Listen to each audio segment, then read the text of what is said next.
Hi everyone, my name's Tris and this is Double O'Neill, and I'm here in my father's railway room, and I've been looking forward to doing this, running some locos around here. It's not a video where we're going to be showing any new techniques on doing anything or old techniques on doing anything, but just to kind of have a little chat and to go through a few things that I've picked up along the way.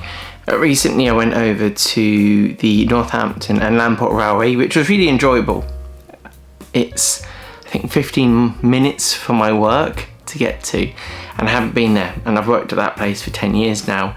So I made a trip over with my girlfriend and it was a nice day. We went over the day before, went for a walk up and down the line, because there's, I don't know, 2 miles, 3 miles of line.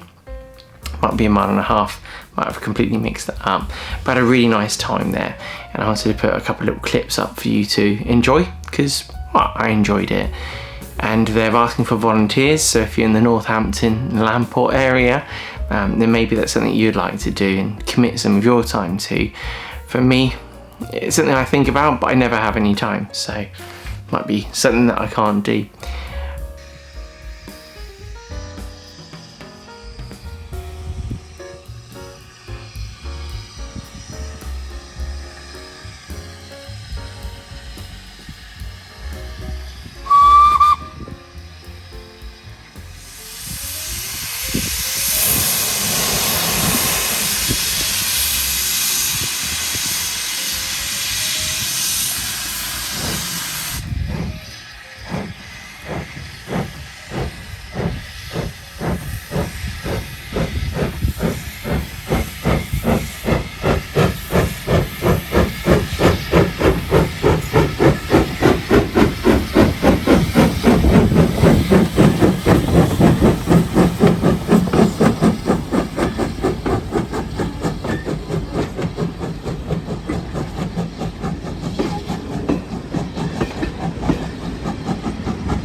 Don't you? You can't see your friends.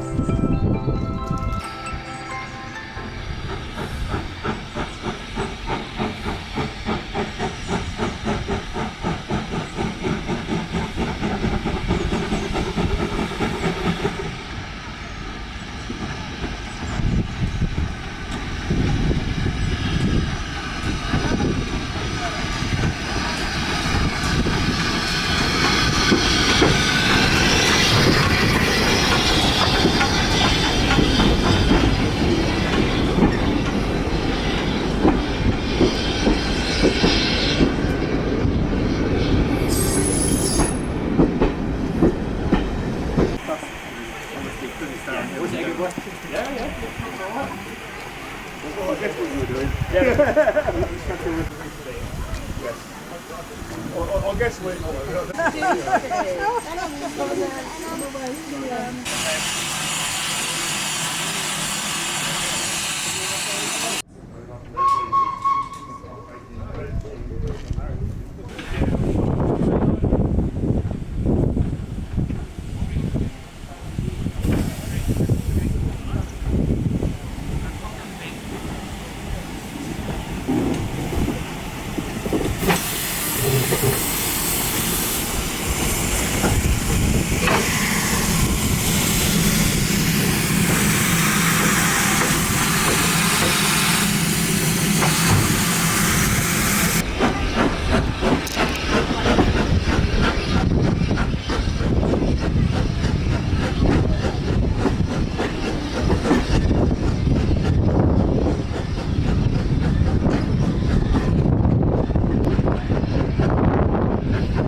Colin. Next on board.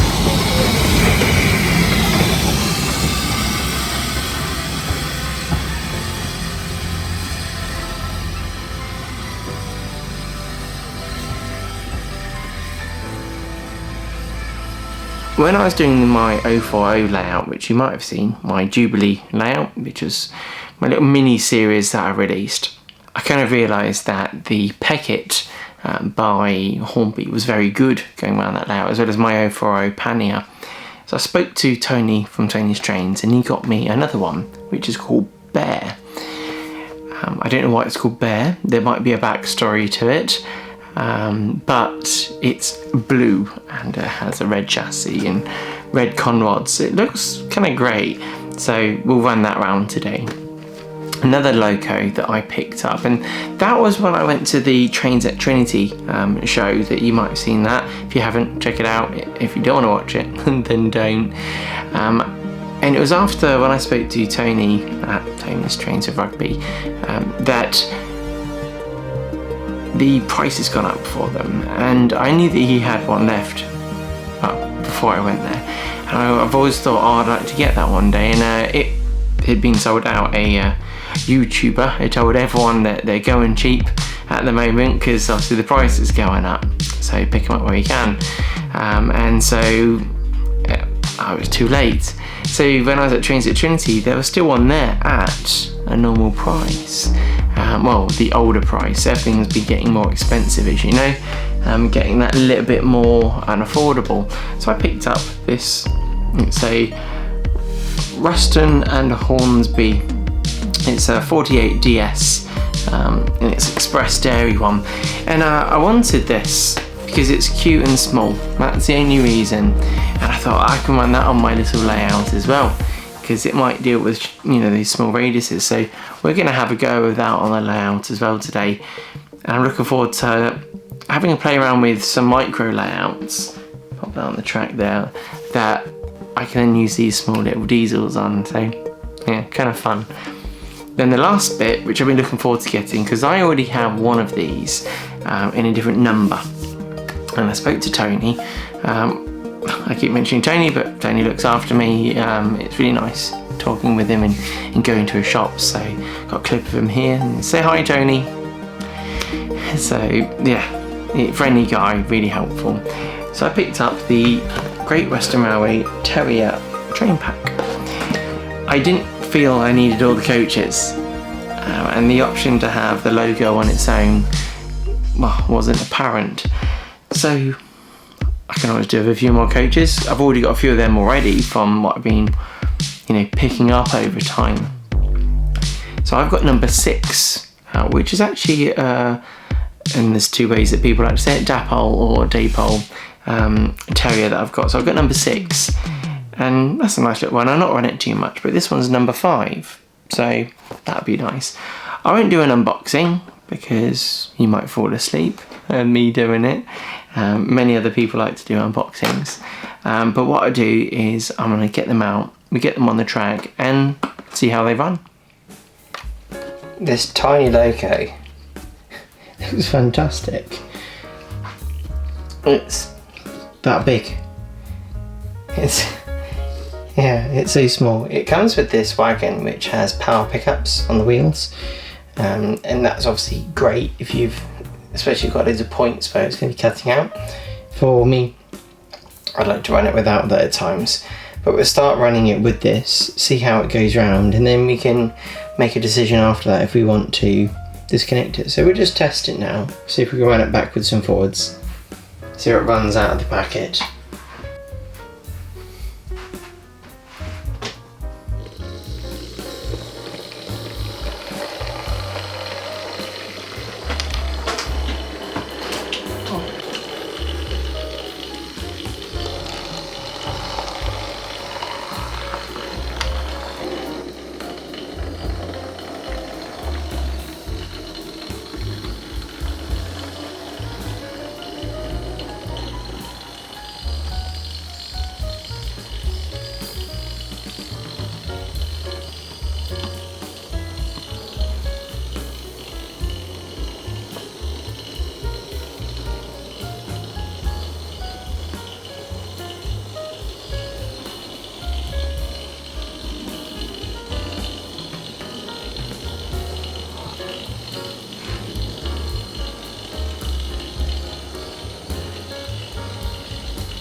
Well, this little loco runs very well.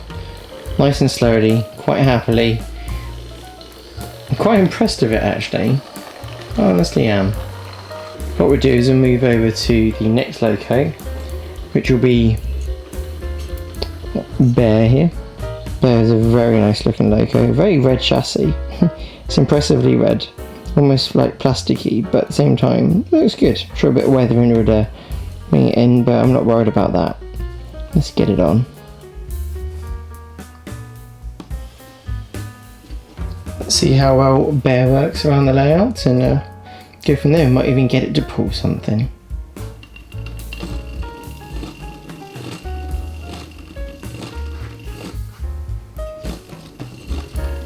What's going on there? Oh dear. Okay, so Bear has an issue.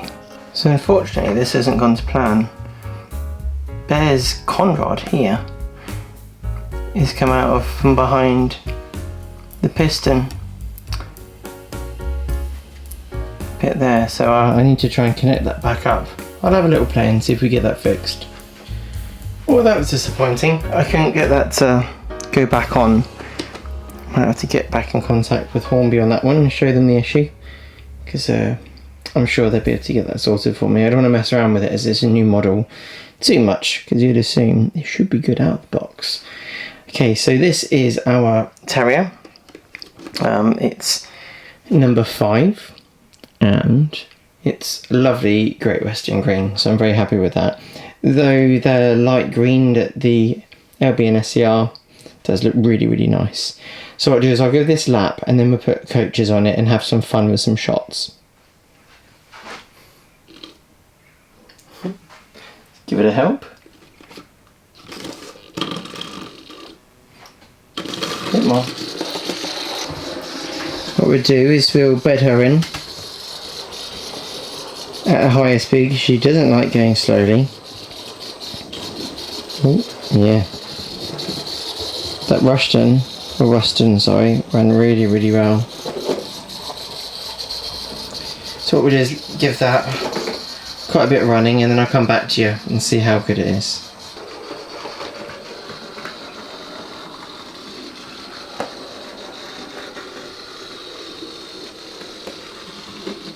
I've got some coaches on now, so in the pack you get a guard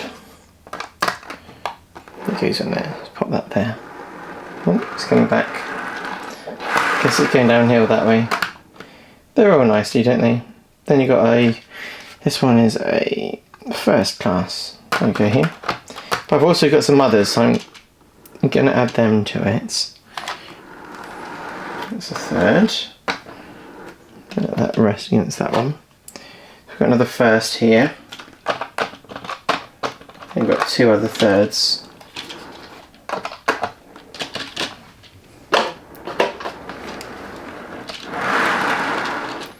So we have a proper train.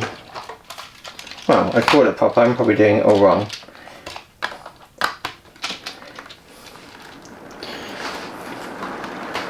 That's there rolling away. We'll go pick it up. Seems to be running a bit smoother now. My dad was explaining, because I've got a comp speed controller which pulses and puts extra power in where needed. That's why it's not as smooth.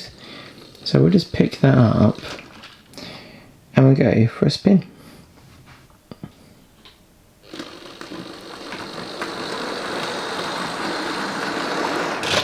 Oh, I'll help it by hand. Need to fix that point. There we go.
2 out of 3 wasn't bad. All the locos are from Hornby, and actually the best performer appeared to be the Ruston. It seemed to run quite nicely, quite slowly.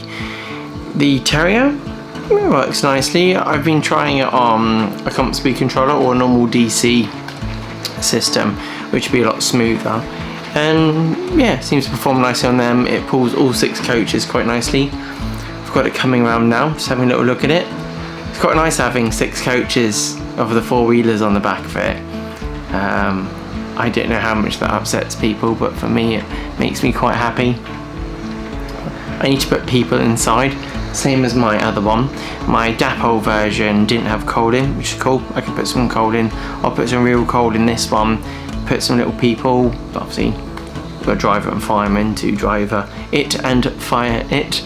And so yeah, so that's cool. As for the bear, a bit disappointing, but fine, these things happen. I think there must be the stud that that conrod popped into. There would have been like a bulbous bit on the back of it, I'm guessing, that would have held it on, but that came off out of the packet. So that's a bit disappointing, but I'll send a little email over to Hornby. I'm sure they'll be helpful. I'll let you know how I get on with that one. Looking forward to running it. It looks stunning. So yeah, fine. I hope you enjoyed the little clips of Lamport, well, the Northampton and Lamport Railway, because I enjoy going there. The small railways probably would appreciate our attendance as well as the big railways. The big railways have quite a few crowds going to them, and the smaller open days, obviously for you it's less attractive to go there, but to have a visit, buy a few things from the gift shop if you can, helps, you know, look after the railway and helps it get going, maybe to become a slightly larger railway later on with more working locos and things. Anyway, thank you so much as always. I hope you've enjoyed this kind of shorter video. Well, I think it's shorter. Whilst recording it, I'm thinking sending it a bit of a short one. I appreciate all your nice comments. Again, doing this channel, it's all about keeping my motivation up, and do nice comments, likes, views and stuff like that. You want to do your next video, and so with the support of my subscribers, patrons and channel members, you just keep yourself going really, otherwise you'll probably stop, you know. Otherwise you'll be thinking, why am I doing this? Because it's fun playing with model railways, and so I like to share my journey, things that I find interesting. So there might be a video and you'll be thinking, well, what's this one all about? It's just something I find interesting to do with this world of either real railways or model railways. Anyway, thanks for listening, you take care, and I'll see you next time. Bye.